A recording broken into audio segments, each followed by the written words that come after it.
afternoon, everyone, and welcome to our final event of Leadership and Ethics Week, a fireside chat with Deesha Dyer. My name is Anna Hausman, and I'm one of the co-chairs of the Student Leadership and Ethics Board, the student arm of the Bernstein Center. The Bernstein Center serves as a forum at Columbia Business School for thought leadership around teaching and leadership.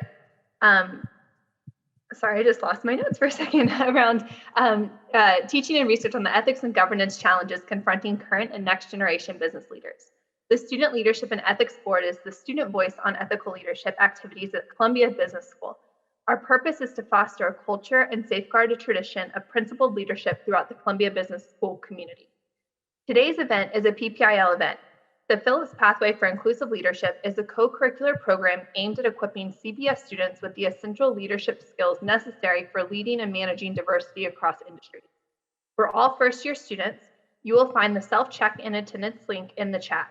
For full PPIL credit, please check in for attendance tracking and submit your post-event reflection form available on your PPIL checklist on campus groups. A big thank you to Deesha for speaking to our community today, her team at Hook and Fasten for helping to coordinate today's event, and Ben Milikowski, IMBA Class of 2020, for introducing us to Deesha. Today, we are fortunate to have Samantha Shapses, Associate Dean and Dean of Student Affairs, as our moderator. Dr. Shapses is a student affairs professional committed to engaging students, faculty, and administrators in the practice of exploring diversity, equity, and inclusion within all aspects of higher education. During today's event, please drop any questions into the chat. We will have about 30 minutes at the end for Q&A. And without further ado, I will pass it over to Dean Shapses to introduce our esteemed speaker. Hi, everyone. Samantha Shapses. My pronouns are she, her, hers. I'm super excited to be here to speak with Deesha Dyer, who is the co-founder and CEO of Hook and Fasten, and also the former White House Social Secretary for the Obama administration. Deesha is a social impact agency. Hook and Fasten is a social impact agency that specializes in transformational relationships between corporations and communities, diversity and inclusion, and executive operations. Deesha is an award-winning strategist, on-the-ground community organizer, and executive operations expert. She specializes in transforming ideas into causes that create tangible change. She has held many impressive and notable titles, including being social secretary for the Obama administration, a fellowship at the Harvard Kennedy School of the Institute of Politics, and she also draws from a wealth of activism experience that predates all of that as well. So I just want to give a big kind of Zoom hands round of applause for Deesha and to welcome her to CBS. We're thrilled to have you here. Deesha, one of the first things I wanted to kind of just start with is, let's just jump into it and talk about core values, right? Yeah. I think it's really important to think about what our core values are, and we often don't actually stop to have that reflection space and think about what your core values are and how they relate to your leadership and ethical leadership. So let's just start there. Definitely. And thank you so much, of course. I'm so happy to be here, and it's great to be with you all virtually. My dear friend Ben is on, so thank you, Ben, for connecting with the amazing CBS team, and Dean Shapses, thank you for taking the time out to interview me today. I'm hoping that for Friday afternoon, we just have a spirited conversation, and that you all that are on here, anything that you want to ask, I know that this is part of your coursework or your class or whatever, but I'm super chill. I'm super laid back. So if there's anything else that's on your mind that you may have read about me or something, please don't feel shy. It's please just definitely ask. I'm a super open book. And so that's a great first question about core values. I think that number one is that sometimes we are unsure what our core values are because we're always changing and we're always in different environments, right? So for me, I had to realize what was most important to me and what am I not willing to shake, right? I am not willing to shake, my feelings about oppression, racism, ableism, sexism. So those to me became my staples of how I treat people, how I conduct my business, how I conduct my personal life. And I always go back to them in every situation, because again, in different situations, whether it was the White House or whether it was at Harvard or wherever else, there were things that came up that made me question, how I felt about things. How do I exert this value here? And I had to realize that my values had become a foundation of who I was. So that was just the start. And I think that when it comes to ethical leadership and even just being a leader, I think that you have to not just know your values yourself and know how to get back to them when things seem all over the place, but make them known to other people for not just boundary reasons, but also for showing an example, right? Like you want to show people that this is the way I feel. If I'm a leader, this is how I'm conducting my business, my department, my whatever. And so for me, core values became that I'm going to let you all know where I stand. And you know, also people that kind of didn't vibe with that, they would say, you know what, this job may not be for me, this committee may not be for me. You know, I don't really agree with that value. That's completely fine. That's okay too. So I think that sometimes we have to see that people have different values because they have different perspectives or different experiences. And we have to respect that as long as it's not oppressing someone else, right? So I believe that about ethical leadership is that the core values for me have to be known. I have to be able to get back to them, but I have to be able to exude them in my practice and my action at all times. I think you're mute, Dean. There you go. I'm going to keep myself unmuted the entire time You're because I am guaranteed to stay on mute if I don't do that. No worries here. I'm just curious. So you talk about how kind of core values have infiltrated your professional practice, your personal life. Do you have an example of a time where like they really shone through? Yeah, definitely. I think that there's a lot of examples. I think that particularly at the White House, you know, I think I'll use one that is very important and probably really relevant for the time that we're in now. You know, I'm from Philadelphia, so I'm very frank in my conversations and I don't pull punches. And so, you know, we're seeing the trial right now, Derek Chauvin, when it comes to George Floyd. And it takes me back to the time where George Zimmerman was on trial for the killing of Trayvon Martin. And I remember when the verdict came down that he was not guilty. And I remember going to work at the White House the next day and saying to myself, like, you know, I feel really strongly about this, but I am not in a position to like go on CNN and give my views. I'm not in a position to go watch to Oval Office and tell the president this is what we have to do. But my concern and my respect for what was happening was really important for me to lean into, right? My value that I just mentioned about oppression and equality and all these things was really important for me. And so what I had to do is say, I can't do anything about this in the front end, but I can go ahead and my values are to reach out to all of the Black employees and the Black students and say, I'm here for you, right? I'm here. And I didn't get a reception back from some people that was welcomed, right? They were just like, you know, this is not welcomed here. Like, you know, we have to kind of stay in line with what we do. And I was like, no, that's not who I am, right? Like, I'm not doing anything publicly, but I do believe that we have to stand together and we have to make it known how we feel about this. And when you're in a government position, that's not quite an attitude that's probably like, you know, that's probably welcome, you know, for good reason. But for me, I couldn't let it rest. Part of me, my value is to being transparent, is to kind of calling things out. And so that was something where it really shined through because it, you know, and I know we'll talk about this a little bit later, but it was a really lonely process because it was like, everybody's like, well, we don't want to get in trouble. We don't be affiliated, but this is how we feel about this as a Black person. And I'm like, well, I'm going to say something because I feel like this is important for us to have to make known that as Black people who work in the government while this is happening, you know, there's an issue, there's a problem, we feel unsettled. And so I think that value I had to stick to, and it was really, really hard. It was really, really hard. But it was important for me to stick to what I knew and what I believed. Thanks. Yeah, I imagine that, you know, kind of taking that type of stance and really sticking to that value was really challenging and was something that took great strength, right? Yeah. And I'm curious to know, and took great confidence in yourself.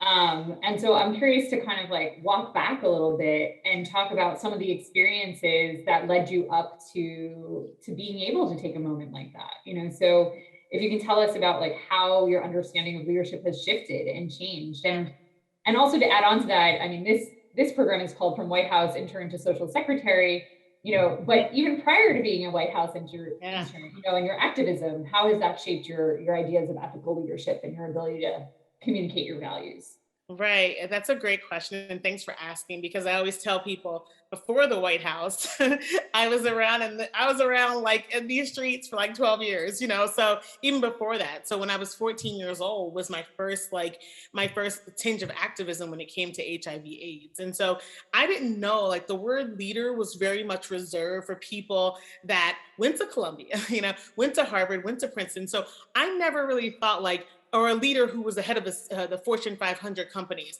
I really didn't know what a leader was. I wasn't trying to be one. But when I was 14 years old and when HIV/AIDS hit the scene, I really did not understand, even in my 14-year-old brain, the news that was coming out about it was only drug users and gay men that were getting the disease. I was like, that sounds absolutely terrible. And I was like, and that's not right. So what I'm going to do is I'm going to go meet some people in my local community who've been affected by AIDS and help them, right? And figure out how I can help them and help their kids. Like Ryan White back then was happening. So for me, that's when it started for me. That's when like I can do something about this. I can kind of collect people. But I didn't see it as like a movement. I just saw it like, a couple friends that were doing the right thing. And so I think that for me, doing that and then leading, into high school where like, I led a protest on high school, it was not on purpose. I just didn't think it was right that what was going on. So all this stuff back then, especially for a Black woman, a Black girl, it wasn't welcomed. Like, we're in a different era now where it's like, leaders, stand up,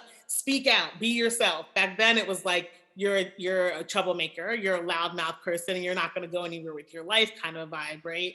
And so I just kept going on with that and being like, you know what, but I just really don't feel like this is right. And I still didn't know that I was a leader, right? Until I kind of got in my 20s. And in my 20s, I dropped out of college. I went back to school, to community college of Philadelphia, only school that would accept me.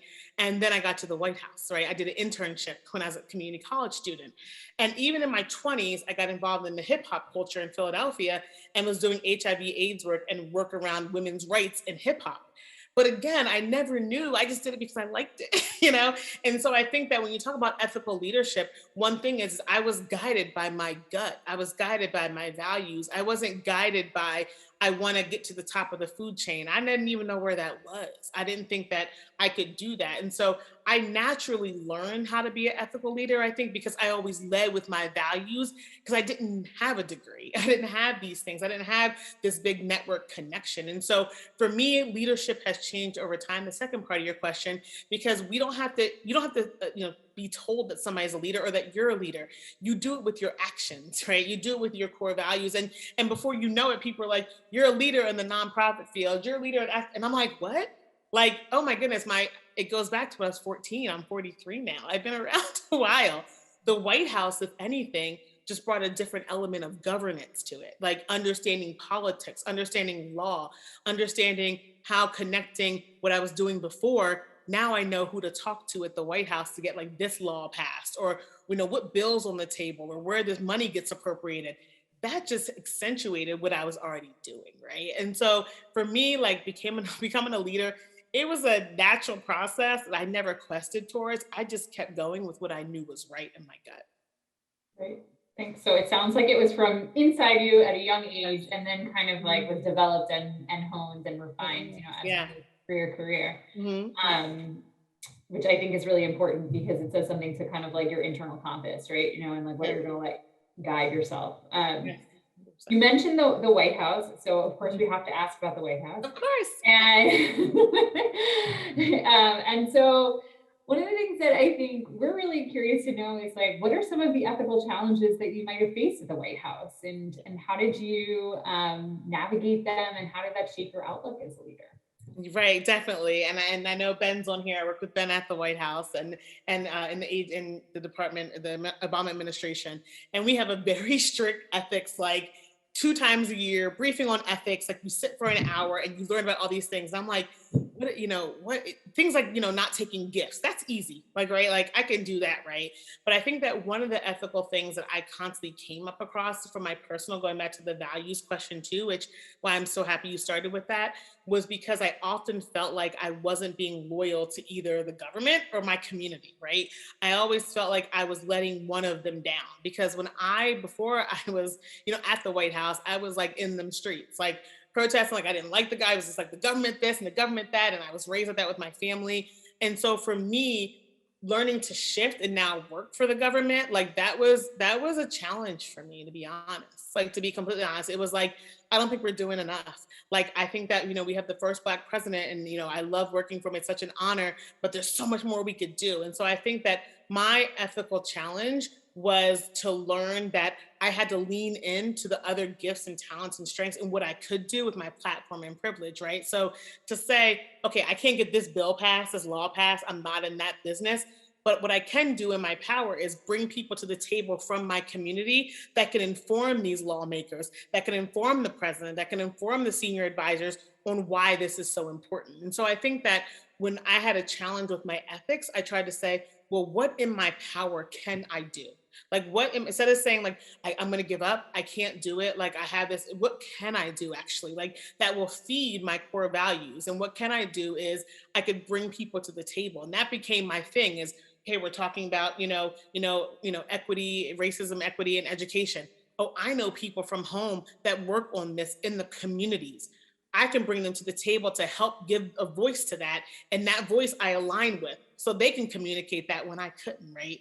And so I think that those challenges I had to learn how I can navigate. And that was really hard for me because, again, I'm from Philadelphia and I'm ready to just go for the kill. Like, like, I'm letting everybody know this is how I feel. I don't like it and you need to change it.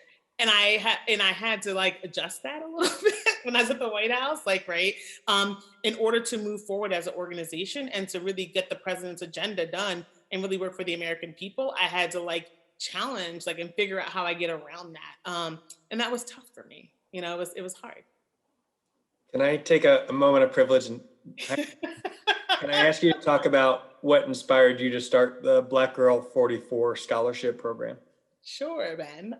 So the Black Girl 44 scholarship is something that I started a couple of years ago to increase Black women in politics and public service. And so I asked 105 women Black women who worked across the Obama administration to donate. And we are funding 10, we did 6 scholarships 2 years ago, took off last year, and we're doing 10 scholarships this year.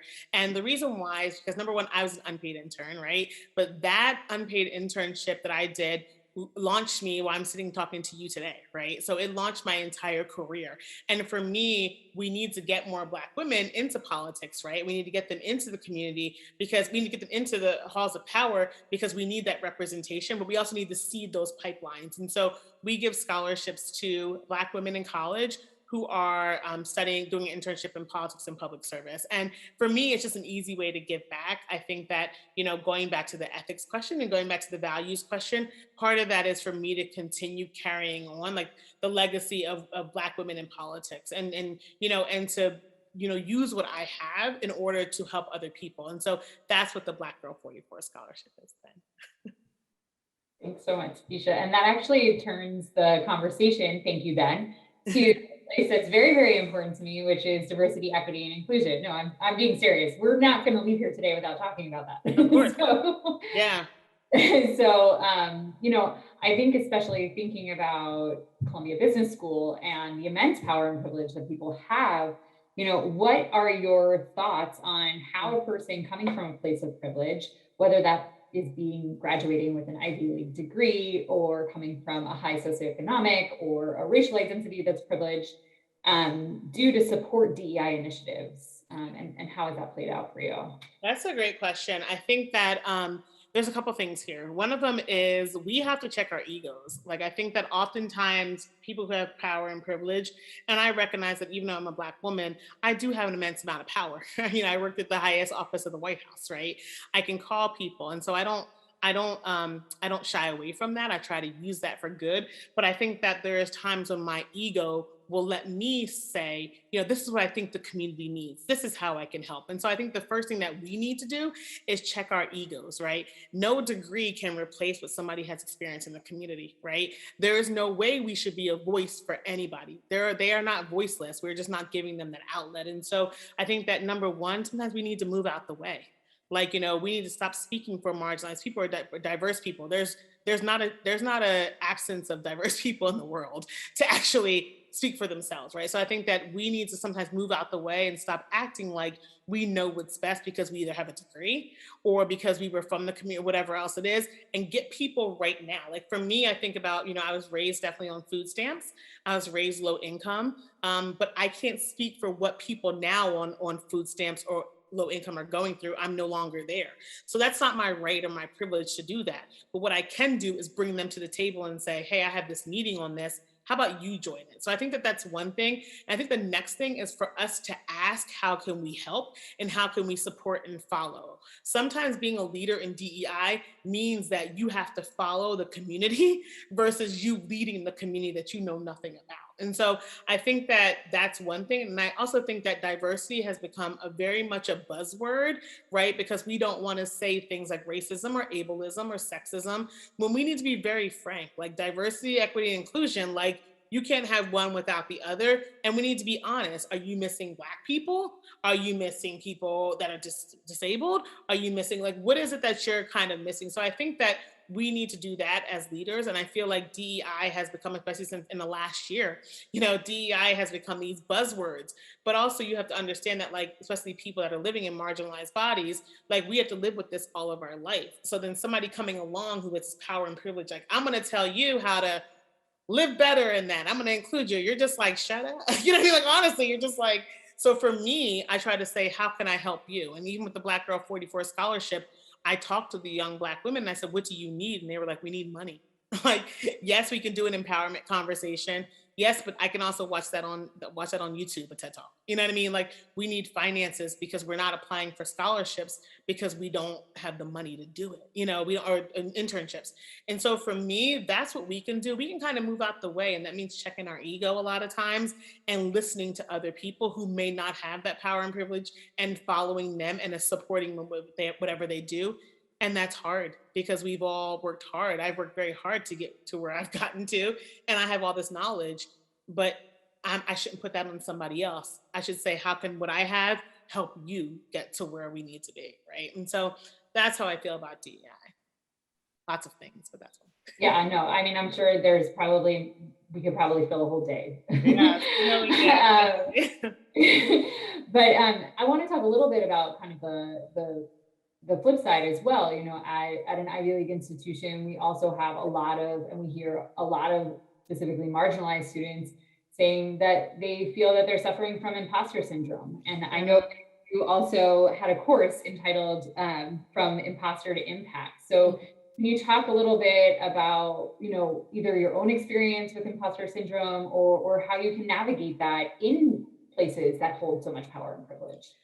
Yeah, I tell you, it's one of the hardest things. Like when I think about it, it literally is one of the hardest things because you don't realize that you are operating from a place of low confidence, because you always are that way. So for me, it took a lot of therapy and whatnot to be like, oh my goodness, I've been operating like my bottom line was, that I'm not good enough, that I don't deserve this. And that was even at the White House, So I think that, the root of where that came from, obviously, is like when I was growing up and I was like this loudmouth girl from Philly, like raising things to these issues, it was like, she's so loud, like she's so aggressive, and I would get in trouble. So that made me shrink and say, nobody wants to hear my voice. Like, right, what I had to say is not important. Like, I'm not welcomed in places. So that automatically it made me feel like I was less than because everybody else like seemed to be getting along great and not getting in trouble all the time. And so even when I applied for the White House, I was 31 years old. I was 31 years old at community college. And, I applied with an essay about hip hop. That's what I like used as my application. And I was like, this is nuts. Like, I should probably write about something like foreign policy, but I don't know anything about that. And I was going to actually fake it. And then somebody's like, Deesha, what if you get put in the department of like foreign policy? I'm like, I don't know. I don't know. So I wrote about hip hop and I was like, it's going to be what it's going to be. But that is what got me the internship because the person that called and interviewed me, Ben, who will know Patrick Whitty, the person who interviewed me was just like, your essay stood out. Like like you did all these things, you followed this band, you danced with this band or whatever, like, and you use that for the community, right? So that was the first time to me that I felt like maybe I'm not an imposter. Like maybe I do have something to add. And so then when I was chosen to actually get hired at the White House, and I was like, I don't have a college degree. And I was very honest about that. And I was like, I'm still in community college. I'm like, you could still go to school here. Or you can still have a job here. It's not a problem. So I think for me, my confidence started building while I was there because they knew who I was walking in the door. I didn't pretend like who I was. And I still got promoted 3 times because of that. Still ended up as a right hand to the president and first lady, all because I was being myself. But it doesn't mean I believed in myself. I still was just like, I don't have a college degree. I just graduated community college. Once I graduated, I don't know about how to do this. I was always shriveling, right? I was shriveling. And somebody's like, Deesha, but like, you're so great. Like, what you do is so amazing. You just have to learn these other things. And so the president and first lady really poured a lot into me, and to the point that they were like, do you see the greatness in you? And I'd be like, I don't know. And the president, the last day we were together, which was January 20th, and I flew on Air Force One with them. And he was like, I hope now you believe how great you are. Like 7.5 years you've been, and it like literally moved me to, my chills. And it was just like, I had to learn that. And I think that for people navigating that, especially people of color, people from marginalized communities, the thing is you're always told that you're not welcomed. And then the standard in which you're being held to is one that is no one looks like you on that standard. It's like either white people or it's like whatever else. And so I think that I have not learned to overcome my imposter syndrome. I've learned to manage it. And a lot of those ways I've learned to manage it is number one, therapy. But number two is I look at the list of things I've done and I say, those haven't happened to me. I cultivated those. Like I did those. Like I did those things. Like, and nobody else did them. But I think that it sounds so strange for us to compliment ourselves. And it sounds so strange for us to admit when we're great. It sounds like cocky, right? But we have to get used to doing that. And I think that once I realized how great I was and what I could do and the belief in myself, that's when things really took off. Like, applying to Harvard, for IOP, for the Institute of Politics, they came to me. Like, like they were just like, are you interested? And I was like, actually, I can't do it this year, but maybe next year. Like, that's nuts. Like, I have a community college degree. You want me to come teach who? Like, I was like, this is nuts, but they wanted me to teach imposter syndrome because so many students feel this way. You know what I mean? And I'm just like, we need to talk about where this comes from, the root of this, and why we feel like we have to shrivel ourselves. So I know it's sort of like a run-on sentence here, but I get very passionate about this topic. So I think that, what I think that students need to do is just realize how great they are. Like, and don't shy away from that. Like, don't shy away from your greatness, and like, stop operating from a level of doubt. Like, that's what we all do. It's just like, I look great today, but my hair's a little out of place. I did great on this assignment, but I could have done better. Like, why do we always have that like second part of that? You know what I mean? Like, we all do it. So like, stop it there, but it takes a lot of practice and a lot of time. So yeah. Thanks. So I think after we leave today, we should all make lists of everything that we've done. Just in this week alone, it might make us feel better. Yeah, and the one thing I want to say too about the last thing, the one I want to say is that like the things that you think don't make you special do. Like when I was involved in hip hop, I never thought that like 7 years or 10 years after that, like my job would be like bringing musical entertainment and hip hop, stars together to talk about education in the Black community. Like literally when I was starting this in my 20s, I didn't realize at 37, I'd be like putting this round table together, like with like the Roots and whoever else who I used to cover in Philadelphia. You know what I mean? Like it was just like, so you think those things don't matter. You're like, oh, this doesn't make me that special. It does. Like it was amazing when the president and first lady were like, how to maneuver the entertainment world, the activist world. That's what we need. Like, and meanwhile, I'm thinking, who wants to hire somebody who's a hip hop journalist? And they did. So yeah. Well, clearly they made a good decision. We have like a couple more minutes before we open up to Q&A. And I wanted to kind of just end with this question because, the world is so heavy right now, right? Like on top of a pandemic, we have the trial of George Floyd, we have anti-Asian violence, there's just so much. And this work is hard. It takes a lot of energy. Yeah. It is not for the faint of heart. It's not. And so there's one question here that has to do with maintaining hope, which I think is really important. And I would love to hear how you maintain hope, especially in government. That was part of the question. And how do you remain energized and motivated to continue this work? Yeah, I'm going to keep it 100. Like, sometimes I don't have hope. I'm going to be honest. Like, it's hard. I think walking through the world as a Black woman, with, nephew and a brother and a father who look like George Floyd is hard, or Trayvon Martin or Mike Brown or whoever. And so I think that sometimes my hope does diminish, and that's just honest, right? So I don't think that we should ever paint it like, I'm joyful, I'm optimistic. It's hard. It's really, really hard. And there are days where it's hard to get out of bed. There's days where I still haven't watched the video of George Floyd. I haven't watched any of the trial. Like, I can't for my own self-care. And so what I lean into, honestly, are my students. So even though I'm not at Harvard anymore, I still feel like I have all those students because they reach out all the time and I reach out to them. I think that I have hope I get emails in from people constantly, whether they're professional emails, whether they're personal emails, or just like, Deesha, like, I don't think I can get this job, or like, your talk really resonated with me. It's really me being vulnerable with my life and people saying back to me, like, that resonated with me. Or, because of you, I, applied for a job at the White House. Like, back in the day, there was this girl who interviewed me when she was in high school, and now she's working in the comm shop in the West Wing. Like, she's like, I saw myself in you back then. Like, that kind of stuff gives me hope a little bit that we still can get to some place, right? We have leaders in place now, like, who I feel have our best interests at heart more than we had before, right? And so I feel like as time goes on and we have young people and we have different people from different backgrounds getting into places of power to make change, who actually look like us, think like us, or ones maybe who don't, right? But different people that get into power, who have been in the community, that gives me hope. What we're seeing now is like activists who are becoming Congress people, right? We're seeing like, people who are regular teachers becoming Congress people, people who actually know, that like what we go through as regular people, right? And so I feel like that's what gives me hope. But at the end of the day, I can control my world and I can control what I do and what I put out, and hope that that's contagious for other people, right?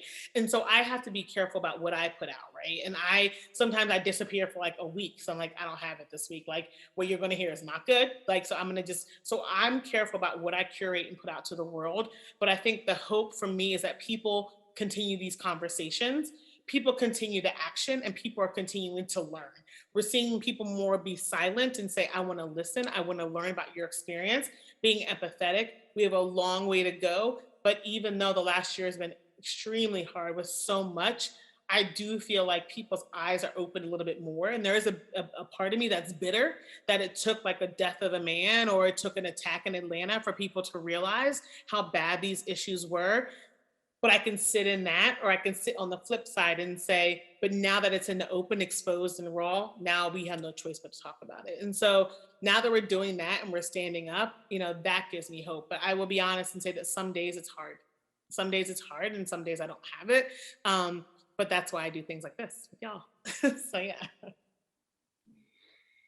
Thanks so much. Yeah, I think anyone who's engaged in DEI work knows that you have to figure out for yourself when you need to kind of like take a minute and refresh and then keep on going. So I want to turn it over to Anna Hausman for a little bit to facilitate our Q&A. And please feel free to drop any questions that you have in the chat. I also want to thank George Smith for keeping me accountable. And you are correct, it is not the trial of George Floyd, it is the trial of Derek Chauvin. And that is just another way that we kind of like systemically mix and match words and perpetuate different messages. So thank you. And you guys can ask anything too, please. Like, if not, I'll just call him Ben. But like, if you guys, I'll make Ben. I can keep asking questions too. I have plenty. You guys can ask anything. Because I know Ben, I'm like, Ben will think of something. But you all please ask anything. And I think that, it could be about anything we talked about or not. So yeah. Can I unmute and ask? Is that okay? Yeah, absolutely. Go ahead. Oh, thanks. Okay.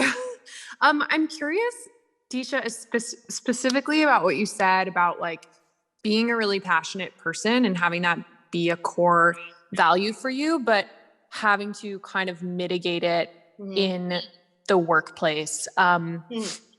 Like, what are your techniques for whether it's like keeping a straight face or not, showing that you are rattled by or ruffled by something? Definitely. I think that was Nora who asked. It was Nora. But thank you for asking the question. So that's a good question because my face shows all the time. And so I I think that for me, I'll tell a quick story, and we know that speaks to this. And one of them, when I became social secretary, and I never thought I'd get that job, but I went for it. And one of the things that Mrs. Obama said to me in my interview, she asked me one question, and the question was about my confidence. And so after I explained about my confidence, she's like, I feel like sometimes you don't have the confidence for this job, but I know you know how to do it, right? And so, I had to grapple with that. But right after she said that, she said to me, and Deesha, we have to talk about like your passion coming off sometimes as like, a little bit aggressive or defense. And she was saying it in a way to say that like, I need to use other avenues to get out my passion versus just like going in for the kill because I'm from Philly. And I'm like, no, I'm ready to get in somebody's face, like I mentioned. And so I think that my tips is what I say is, number one, I started listening, and before I reacted or before I said anything, I like made my argument. And I feel like all y'all, like or most of y'all, whatever, are CBS students, so you probably could do this better than me. But I made my argument about like all the facts that I had down. So I was just like, let me write down like whatever somebody's saying or whatever I feel about something. Let me collect all the information before I react, right? Because so I would do that. So I like would build my case against whatever I felt I needed to talk about. And I would go in and talk to the, and say something. And I'd say like, I feel really passionate about this or whatever. And like, I'm not vibing with this. And sometimes people would be like, Deesha, that makes no sense. But a lot of times they would say, we hear you, right? And we are listening to you. But then working for the government, there were times where I did not have that choice. And so there was not the choice to, bring your passion out. It was like, no, you're working. You know what I mean? Like that was it. And that's just almost probably in a lot of environments. But I think that my tips were always, collect all the information before going in and having a conversation about something I felt. And then the other part was I always had a crew of people to talk to. Like, even if like, whether it was just like, I'd see Ben in the hallway and he'd be like, what's wrong? And I'd be like, this is what happened.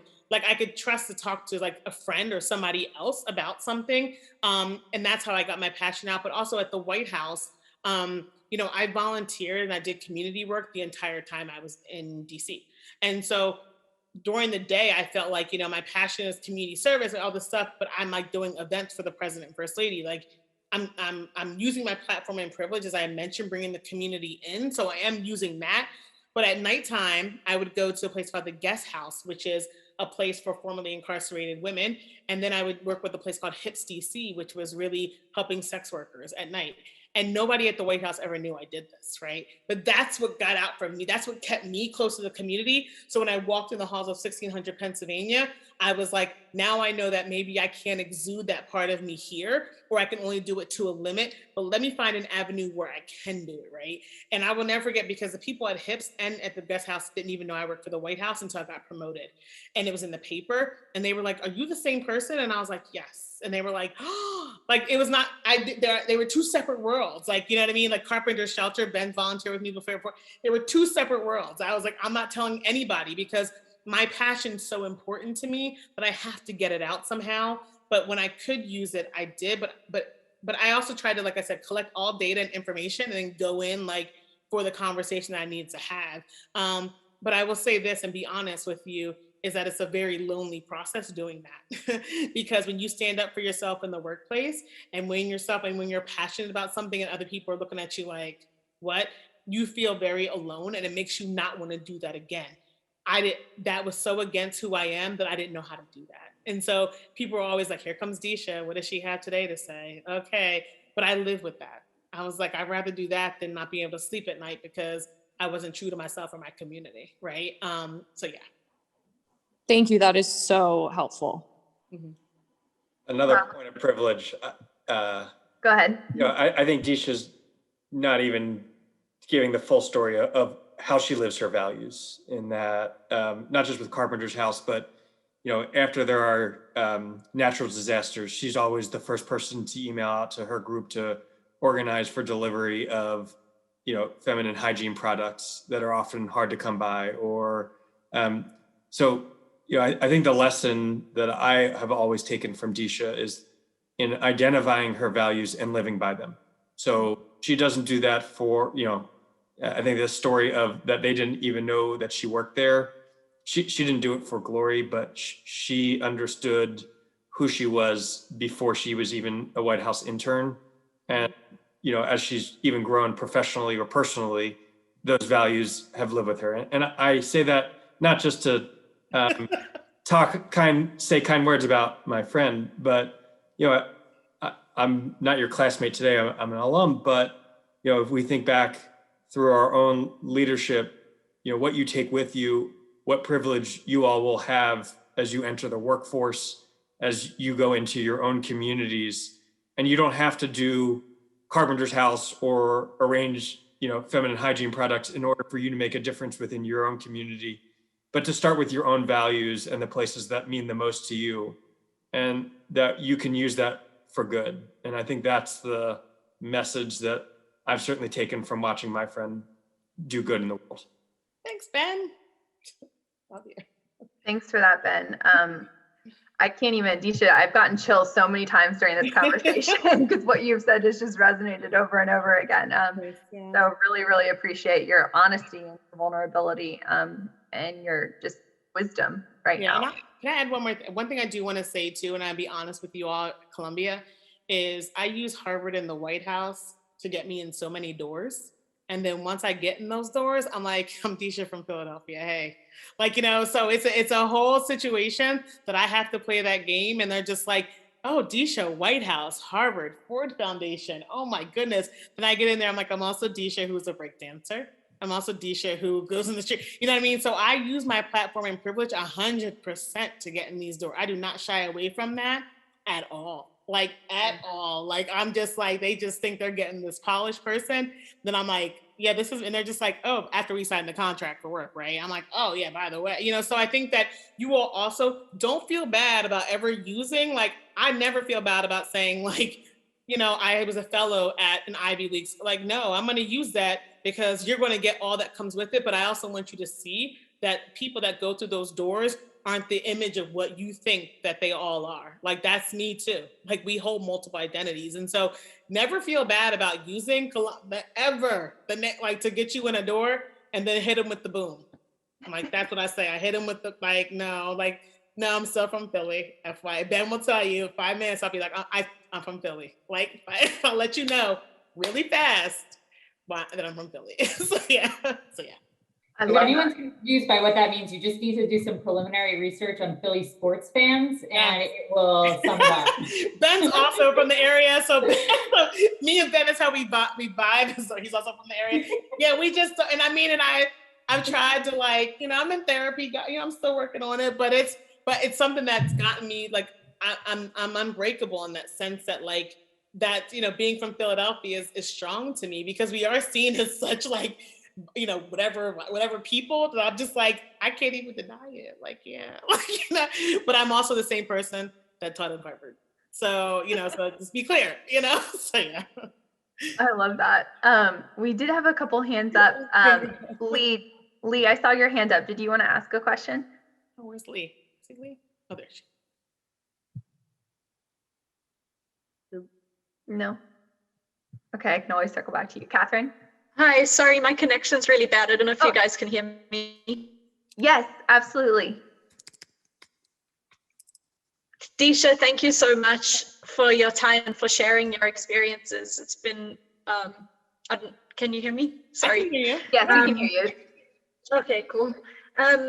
Yeah, thank you for sharing your experiences. It's been really inspiring and great to hear from you. I'm very fascinated with the White House and American politics in general. So if you'd be willing to share a little bit more about what it felt like to work in the White House, both, I guess, the good parts and the bad parts, and yeah, what that meant to you. Yeah, definitely. Thank you so much for the question. It was an honor. I still have not, I don't think, I was one of the last employees to work, and Danielle's on this, who's one of Mrs. Obama's friends, but she's also a mentor of mine.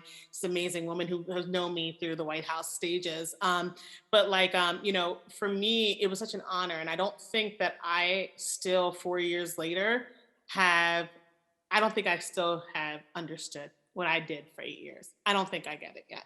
I think that it's still happening to me. I'm still that happened. Like, I led the Pope visit, and I led these, these big events, and I traveled with the president all over the world and the first lady all over the world. And I just walked in as a 31-year-old intern, right? And so I think that it has not hit me yet, all that I have, and I hope it, and I almost hope it doesn't. Like, it's always new to me, you know what I mean? It's always still fresh. I think that, it was something that I want people to understand, back to the Black Girl 44 scholarship, that they can do too. Like, it's definitely special. It's very special. But I want people to know that, like, it's not this far off asterisk where you can't do it. Like, I came literally from West Philadelphia, like, not knowing anybody and doing a random application. So it can happen. So I think that it was thrilling. It was exhaustingly, I will tell you. I was tired a lot, but, I ate a lot of chicken fingers, as Ben will attest, and Danielle too. I ate a lot of chicken fingers and fries a lot. But you got to be at the center of American politics. I got to learn what I never learned in school about how things worked. I got to work under the first Black president and first lady, who were very real people, like very real people. They were politicians, but President Obama, but very real person. I got to travel on Air Force One when I was an intern, right? But I think that out of all of that, I got to learn what I could do. Like, when I walked in there, I didn't know what I could do. I got on this high of curiosity of like, oh my God, I was an intern. What else can I do? Oh my gosh, I got hired here. What else can I do? Oh my God, I got promoted. That kept happening and happening. So my curiosity for what I could do, my limits completely got removed. Like, and I think that was a lot due to also the president and first lady trusting me, which, my own mother and father don't really trust me, but they like trusted me to like do the job, right? And so I think that was the friends I made there. The people will always be bonded. I mean, like, literally always be bonded, people who worked in the Obama administration. And I think that, what I learned is that my voice is needed and wanted in this world. And I had never thought it was. The hard parts, I think, were the ones I covered. That the community part was hard for me. The censorship was hard for me a little bit. And it was hard not seeing my family sometimes, like on holidays, and I had to work or whatever. But then I got to bring my family to the White House. Like, we had to work on my dad's 60th birthday, and I was so upset that I had to work. And I was like, I really want to be home with my dad. I'm super close to my father. And the president first lady, like, why don't you invite him here for the dinner that you have to work? And I'm like, are you serious? And like, my dad got to come to the dinner at the White House and like, listen to Hall & Oates, his favorite band. It was the governor's dinner then. But like the governor's dinner, like my dad got to like listen to that. But it's like stuff like that, you know what I mean? Like, I got to like, so time with my family, I like kind of, and I learned about the ugly of politics too. Like, it, but when you see it up close, you're like, like the threats to the Obama family, like going up to the Hill and trying to get healthcare passed and seeing different senators I was just like, this is real. People are nasty, right? But I focused on what I could do. And I focused on the people that I met there. And now my goal is to get more people who look like me in those doors. Like, people always say, will you ever go back? And I say, well, I can't say never, but now I'm more concerned with getting other people that experience. And so that's what I would say. But yeah. Thanks for that, Deesha. Yeah. Dean, go ahead and jump in with your question. Yeah, first of all, I just want to say thank you so much, Deesha, just for coming in and talking to us. I'm sorry if it's a little loud in the background. I am in Harlem right now, so. Hey, I just moved from Harlem. Hey. Oh, really? Yeah, Where, what street? 126 in Lenox. Okay, 125th in Amsterdam. Oh, we were neighbors. Oh, yeah. Okay, that's cool. All right, great. Well, actually, I wanted to say just thank you, first of all, for mentioning that you're from Philly. I feel like Philly people, when they're authentic Philly folks, they constantly put it in every other sentence. Every sentence, not even every other, every sentence. Yeah, I got a lot of Philly friends, and so I fully resonate with that because I'm from Boston, and so I constantly tell people from Boston. Yeah, that's not my question. So, I mean, obviously you're just a very busy person. You were then, you are now. You were juggling a lot of things within the White House, and then on top of that, personal things, and this feeling of imposter syndrome at times. How did you stay organized within all that? What were your kind of tips and tricks of just keeping everything together and doing it all? I love this question, Dean. Thank you, because my boyfriend's listening and he's like organized. So I do not keep it all organized. I think that how I keep it together, though, I can tell you this is because I didn't have a choice. Like, I think that happens for a lot of us Black folks, especially Black, for me, there was no other option. Like, you know what I mean? Like, it wasn't like people say, like, how did you keep going? I'm like, well, what would happen if I didn't keep going? I would be evicted, which I was before in my 20s.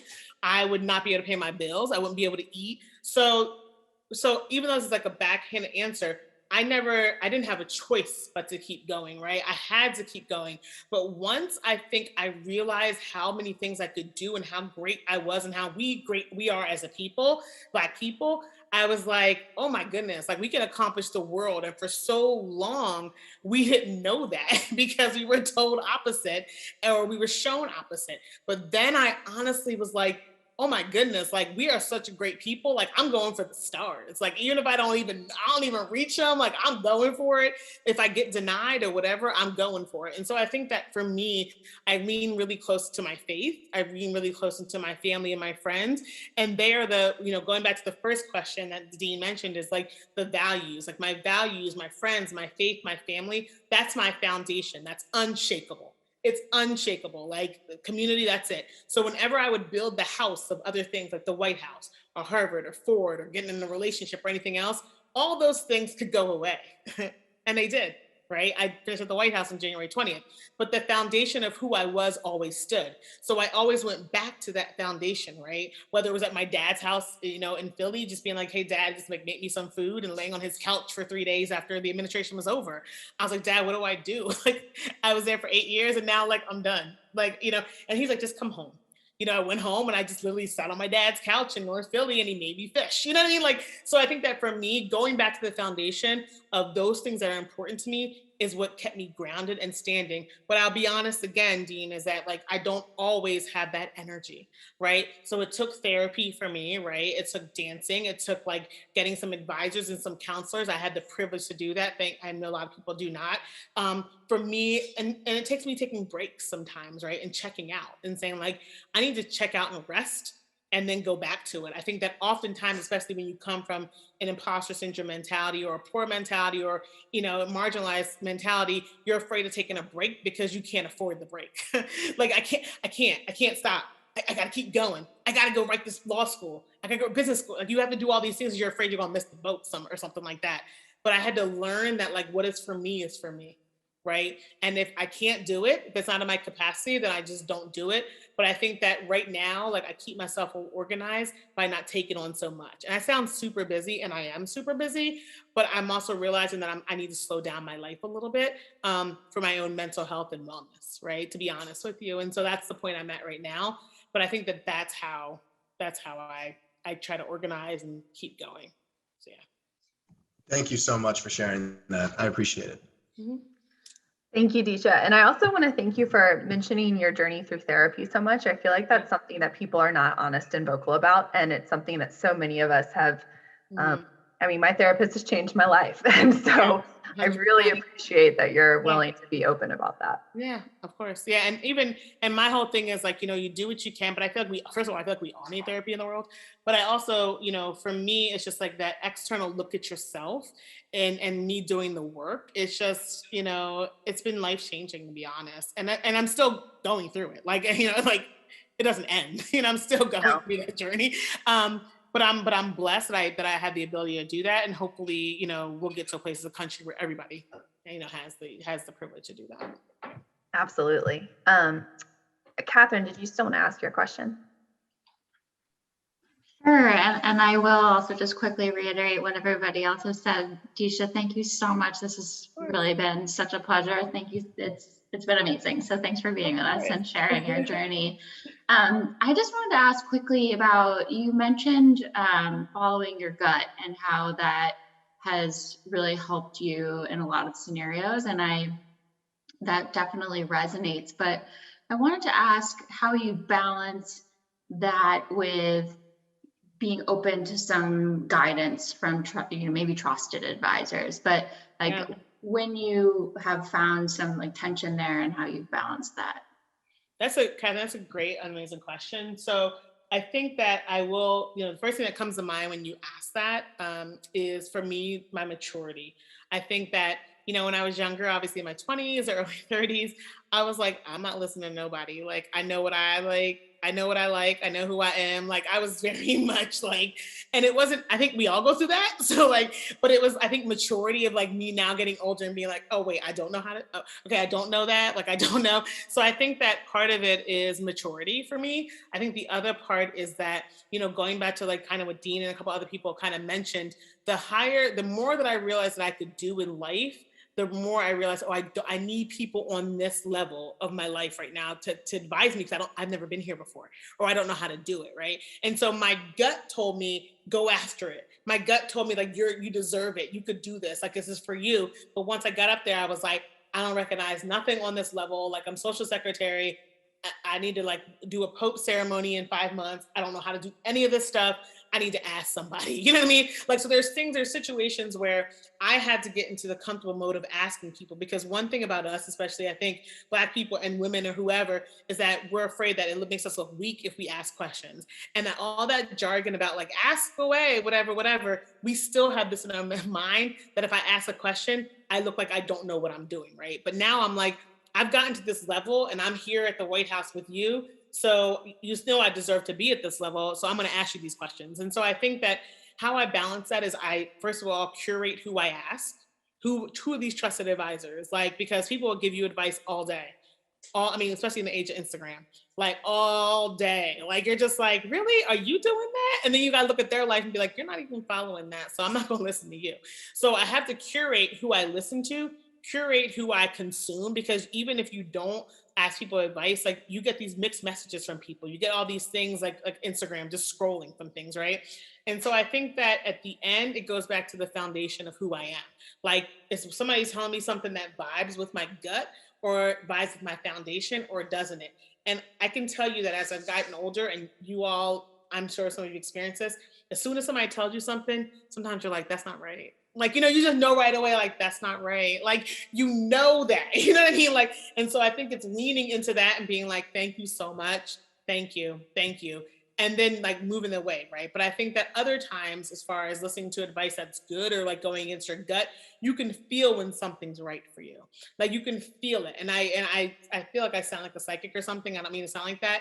But you get that anxiety in your stomach. There's anxiety and there's excitement. The anxiety is the stuff that you got to be like, nah, like, I don't know. Then there's the excitement that's just like, maybe this vibe's right. So I think that for me is I try to balance it the most, to kind of just sum it up in one sentence, by curating who's in my life, who I'm listening to, and who I'm asking, and who I'm giving exposure to my life, right? That's the most important thing to me. And if none of those people, none of those words that they say vibe with my gut, that gut feeling you talk about, then they got, and honestly, my gut could be wrong sometimes, but I'm here talking to y'all, so it hasn't been wrong yet. You know what I mean? Like, you know what I'm saying? Like, listen, even when I think it's wrong, it's just like, oh shoot, I'm going to talk to CBS. This is dope. You know what I mean? Like, so even when I think it's wrong or something, I'll be fine. So I think that you have to go with your gut, even when it doesn't feel right at the time.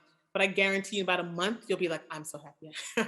I'm so happy I did that, right? So I don't know if that answered your question, Catherine, but I did that. So. That's really helpful. Thank you. Mm-hmm.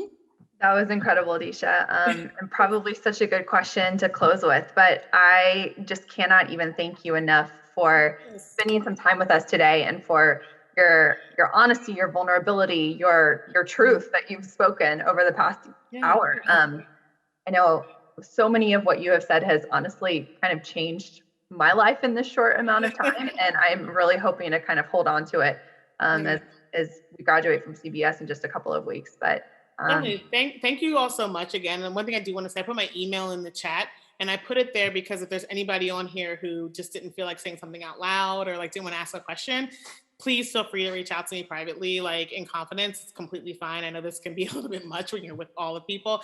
And also, like, congratulations to all y'all, and shout out to like even like being students in this pandemic, and teachers and a dean and all that.